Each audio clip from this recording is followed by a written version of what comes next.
Today we're going to be talking about how Microsoft protects Windows from most malware. My name is Steve, this is TQA Weekly, and we're going to be talking about things that do kind of annoy people nowadays. But we're going to start off with the why of this episode. Someone on Reddit asked if it was possible to install an application they wanted on a computer while they were using a standard user account. How about we roll back to the first version of Windows and understand why the solution preventing him from doing that is also the feature that keeps malware from taking over your computer. So with the first versions of Windows, like Windows 3.1, you basically loaded into Windows. There was not any real user account. It was super easy to use, which is great. The hardware back then kind of sucked. And what ends up happening is that everybody can use it. It was super easy to use. You can install anything anywhere you wanted.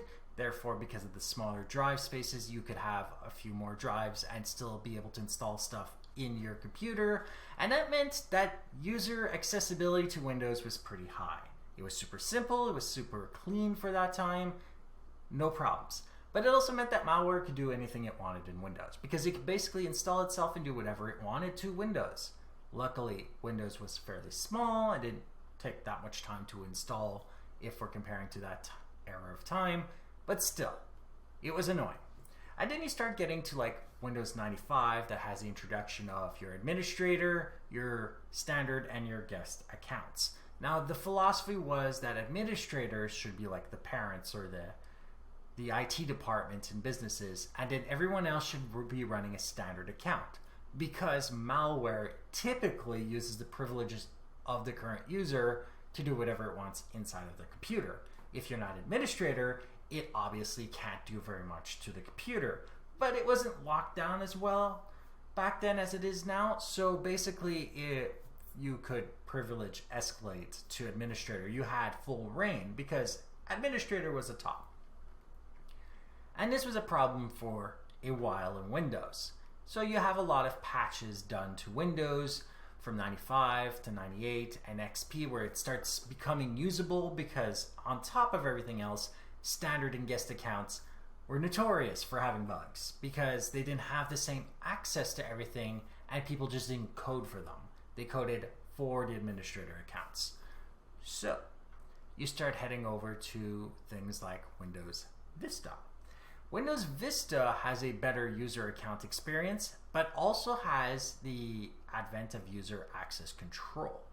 One of the problems with malware, even in other types of accounts, is that you didn't know it was installing itself, that you didn't know other applications were running without your permission. User access control was notoriously hated in Windows Vista because it would just pop up. And a lot of reviewers would use it at the beginning, base their opinion on a very short, brief window, and not actually give you the full picture of using it over time. Because over time, you start loving that fact, and it didn't show up as much after a few days, a few weeks even. And that allowed you to stay safer even if you were using an administrative account.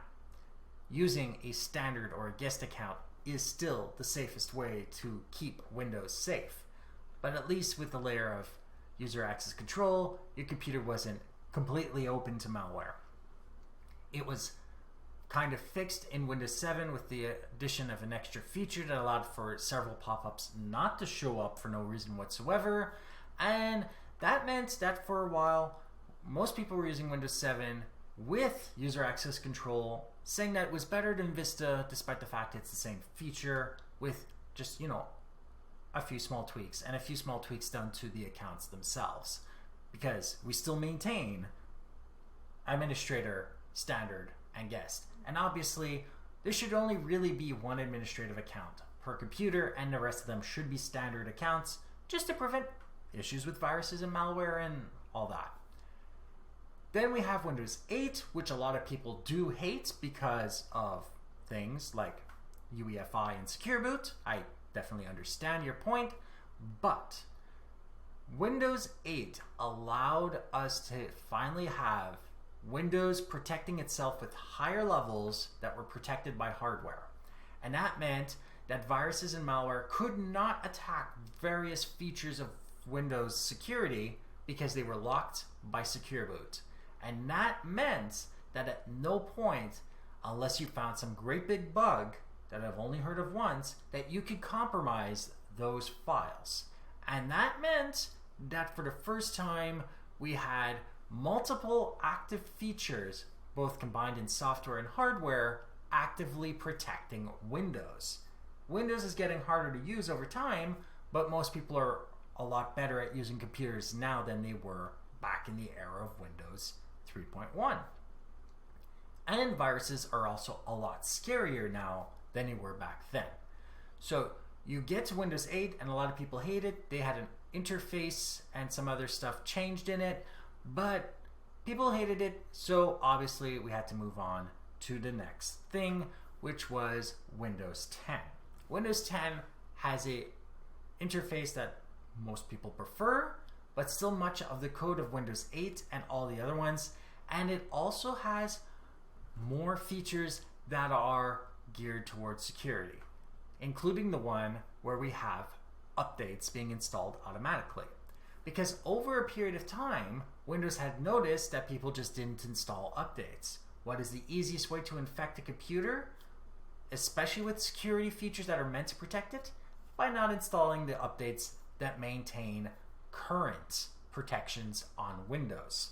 So by having updates to the computer done more frequently, by having hardware protect part of your operating system, by having features like user access control that prevents the use and installation of applications you don't know about, and on top of all that, by the better improvements to actual administrative standard and guest accounts, you are able to better protect Windows.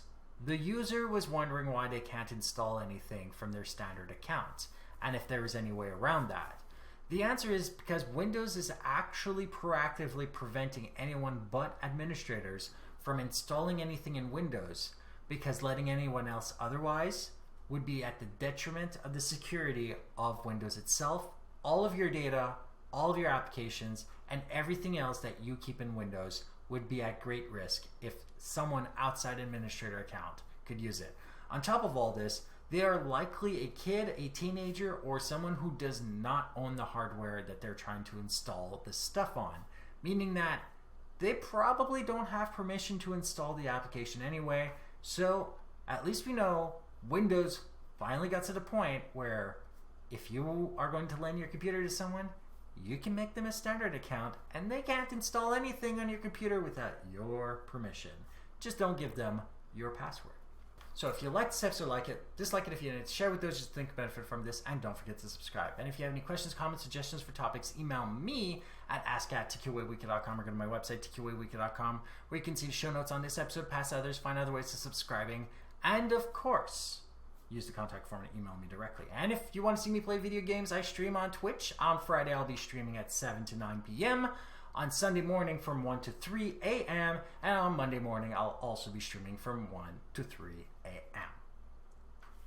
Thank you for watching, and goodbye.